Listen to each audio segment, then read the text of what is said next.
Bismillahirrahmanirrahim. Assalamualaikum warahmatullahi wabarakatuh. Berjumpa lagi dengan Bapak di mata pelajaran kelas 10.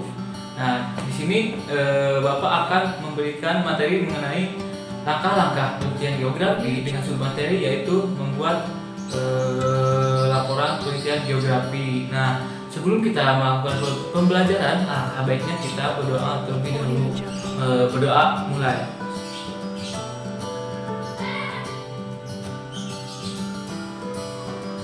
Dapat diakhiri. Nah, untuk link absen Bapak sudah mengirim di Google Classroom. Nah, diharapkan untuk siswa atau siswi untuk mengisi absen sesuai dengan tenggat waktu yang telah ditentukan. Pada pertemuan kemarin, pada minggu ketiga, kita sudah menjelaskan materi mengenai pengolahan dan analisis data dalam penelitian geografi. Nah, untuk sekarang kita akan Bapak akan menjelaskan mengenai membuat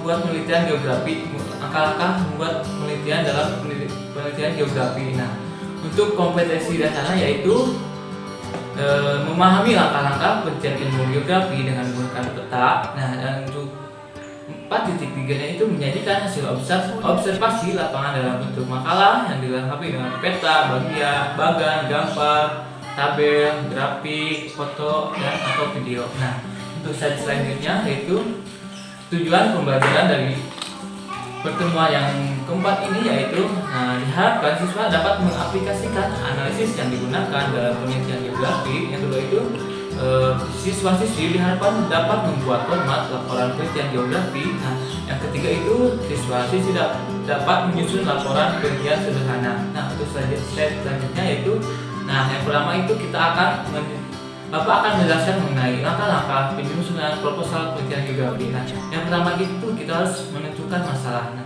dalam melakukan penelitian geografi kita harus mengetahui apa itu masalah, apa yang kita akan kaji sesuai dengan kemampuan kita. Misalnya kita mampu dalam penelitian mengenai sosial. Nah, kita harus menentukan masalah sosial yang akan kita teliti, misalnya mengenai dampak wisata situ gede terhadap kondisi ekonomi dan sosial di wilayah tersebut. Nah, yang kedua itu penyusunan landasan teori. Nah, maksud dari penyusunan landasan teori ini yaitu dalam penelitian tersebut kita harus diperkuat dengan teori-teori yang sudah dikemukakan oleh para ahli atau dalam bidang tersebut. Nah, yang ketiga itu penentuan fokus masalah, tujuan penelitian. Nah, tujuan penelitian itu seperti apa? Misalnya tujuan penelitian dari itu untuk menambah wawasan atau memecahkan masalah. Nah, dan selanjutnya itu ada hipotesis. Nah, hipotesis itu merupakan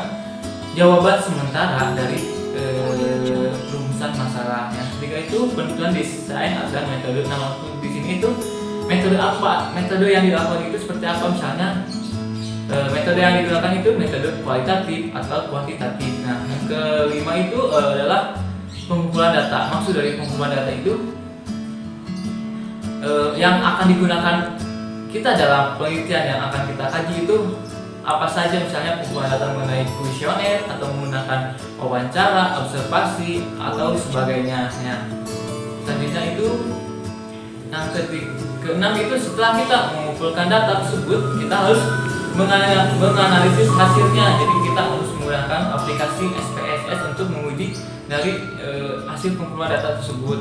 Nah, selanjutnya setelah kita menganalisis, kita terdapat jawaban dari analisis tersebut, kita harus tarik kesimpulan dari hasil analisis tersebut. Selanjutnya yang kedelapan itu penyusunan laporan penelitian. Maksudnya itu setelah kita mengenai tahap tersebut, selanjutnya kita harus melakukan penyusunan laporan penelitian. Nah, selanjutnya itu Bapak akan membuat laporan penelitian geografi. Nah, dalam membuat laporan penelitian geografi itu terbagi menjadi 3. Yang pertama itu bagian pembuka, bagian inti, dan yang ketiga itu bagian penutup. Nah, untuk bagian pembuka selanjutnya, pada bagian pembuka berisi tentang penjelasan secara garis besar terutama sistematika penulisan yang akan digunakan.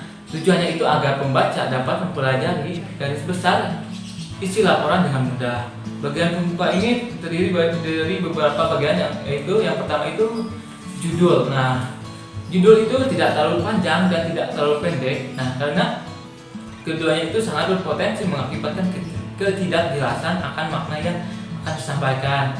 Nah, judul hendaknya itu tidak bersifat ambigu, jadi harus jelas dalam memilih judul. Nah, yang kalian itu judul penelitian hendaknya mencerminkan kemendalaman analisis politik. Misalnya kita itu suka dalam analisis mengenai sosial atau fisik dan sebagainya. Nah, selanjutnya itu bagian B.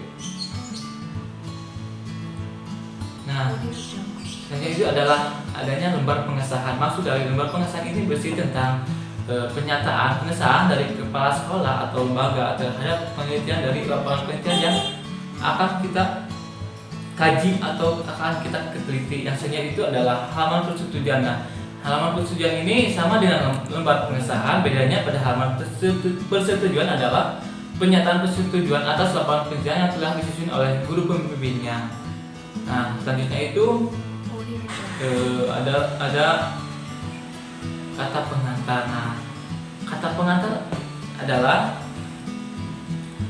bersih untuk mengantarkan pembaca pada isi laporan sehingga memuat isi dari keseluruhan laporan. Nah, kata pengantar juga merupakan ungkapan terima kasih peneliti pada orang atau kepada Tuhan Yang Maha Esa yang telah berpartisipasi dalam penelitian tersebut atau dalam mendukung dalam penelitian tersebut. Nah, selanjutnya itu abstrak. Nah, abstrak adalah rangkuman dari isi tulisan dalam format yang sangat singkat, atau dalam kata lain abstrak itu merupakan ringkasan dari proposal tersebut. Nah, dalam abstrak tersebut terdapat pendahuluan, metode, terus pengumpulan data dan hasil dari penelitian tersebut. Nah, untuk selanjutnya itu adalah daftar isi atau gambar, tabel, dan lampiran. Nah, daftar isi ini membantu pembaca untuk menemukan bagian gambar atau tabel yang tertentu dalam laporan. Misalnya kita itu melampirkan kuesioner penelitian tersebut. Nah, dalam halaman berapa, jadi untuk mempermudah pembaca untuk melihat atau mengkaji mengenai apa yang ingin mereka kaji. Selanjutnya itu terdapat bagian dua itu adalah bagian inti. Nah, bagian inti atau badan merupakan uraian-uraian tentang proses penelitian dan hasilnya. Pada bagian ini harus menggambarkan pola berpikir ilmiah dalam keseluruhan proses penelitian. Nah, pada bagian inti ini ada 5 bab. Yang pertama itu bab 1 pendahuluan. Nah, bab 1 pendahuluan itu terdapat ada latar belakang masalah. Nah, latar belakang masalah ini berisi uraian mengenai masalah yang akan kita teliti atau yang akan kita kaji, serta penjelasan tidak kecocokan antara rencana pelaksanaan yang kemudian menimbulkan masalah. Nah, dengan kata lain, rumusan masalah ini atau latar belakang masalah ini merupakan ringkasan yang akan kita kaji dalam penelitian tersebut. Nah, yang kedua itu adalah rumusan masalah. Nah, rumusan masalah itu berisi tentang pernyataan yang akan kita cari jawabannya melalui pengumpulan data. Nah, setiap rumusan masalah penelitian harus didasarkan pada pokok permasalahan yang dibahas dalam latar belakang masalah. Nah, yang ketiga itu terdapat tujuan penelitian. Nah, tujuan penelitian ini adalah hasil yang ingin dicapai oleh peneliti. Yang keempat adalah manfaat penelitian. Nah, jadi manfaat penelitian ini kegunaan hasil penelitian baik secara teoritis maupun untuk dijadikan dasar pengambilan keputusan oleh pihak-pihak yang terkait dalam hasil proses penelitian tersebut. Nah, dan selanjutnya itu bagian inti yang bab 2 atau pembahasan. Nah, pada bab pembahasan ini merupakan landasan teori atau teori-teori yang harus dicantumkan atau untuk mendukung pada penelitian yang akan kita kaji. Nah, yang pertama itu tinjauan pustaka berisi tentang teori-teori yang untuk mendukung dalam penelitian tersebut. Yang kedua itu kerangka berpikir. Yang ketiga adalah hipotesis. Nah, hipotesis adalah merupakan jawaban sementara dari rumusan masalah. Nah, yang ketiga itu adalah bab 3 atau metodologi penelitian. Nah, yang pertama itu adalah cara sistematis atau yang digunakan untuk mengungkapkan masalah secara mendalam sehingga tujuan penelitian dapat tercapai. Nah, kedua itu adalah identitas variabel atau untuk menentukan variabel bebas, variabel yang mempengaruhi, dan variabel terikat atau variabel yang dipengaruhi. Maksudnya itu contoh dampak wisata Sidoarjo terhadap kondisi terhadap konversi lahan di Desa Panjalu, Kecamatan Panjalu, Kabupaten Ciamis. Nah,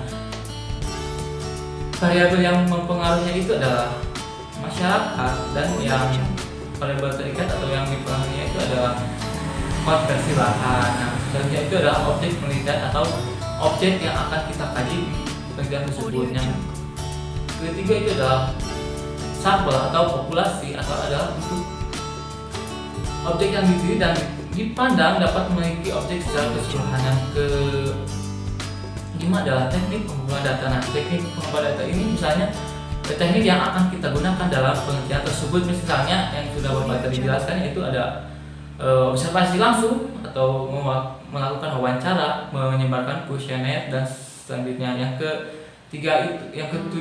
keenam itu adalah instrumen penelitian. Nah, penelitian itu kita harus menjelaskan mengenai instrumen penelitian atau membuat. Nah, yaitu instrumen penelitian itu adalah untuk pengambilan data dan informasi dengan mendeskripsikan yang dibutuhkan bagi responden. Nah, selanjutnya bagian inti itu adalah bab 4 atau analisis data. Nah, analisis data adalah kegiatan interpretasi dan kajian terhadap data yang sudah terkumpul. Analisis data juga dapat dilakukan dengan uji statistik atau dengan menggunakan SPSS untuk mempermudah mengenai pengumpulan data yang kita sudah kerjakan dan mempermudah dalam memberikan hasil dari pengumpulan data tersebut dengan menggunakan wawancara, kuesioner, atau observasi. Nah, bab 5 atau bagian penutup yaitu berisi mengenai kesimpulan yang singkat, padat, dan jelas. Kesimpulan menunjukkan implikasi, hubungan, dan hasil dari uraian yang telah dibicarakan. Nah, dalam bagian penutup itu terdapat 4. Yang pertama itu kesimpulan, saran, daftar pustaka, dan lampiran. Kesimpulan itu bukan kesimpulan dari hasil penelitian yang kita sudah lakukan secara ringkas atau singkat. Nah, kedua itu adalah saran. Saran itu merupakan saran dari peneliti untuk masyarakat atau untuk pemerintah dan sebagainya. Yang ketiga itu adalah daftar pustaka, atau daftar pustaka merupakan sumber yang kita gunakan dalam mendukung teori-teori yang kita lakukan dalam penelitian tersebut. Yang keempat itu lampiran. Lampiran ini merupakan misalnya lampiran dokumentasi mengenai observasi langsung, lampiran kuesioner, lampiran atau foto-foto yang mendukung dalam penelitian tersebut. Nah, untuk slide selanjutnya.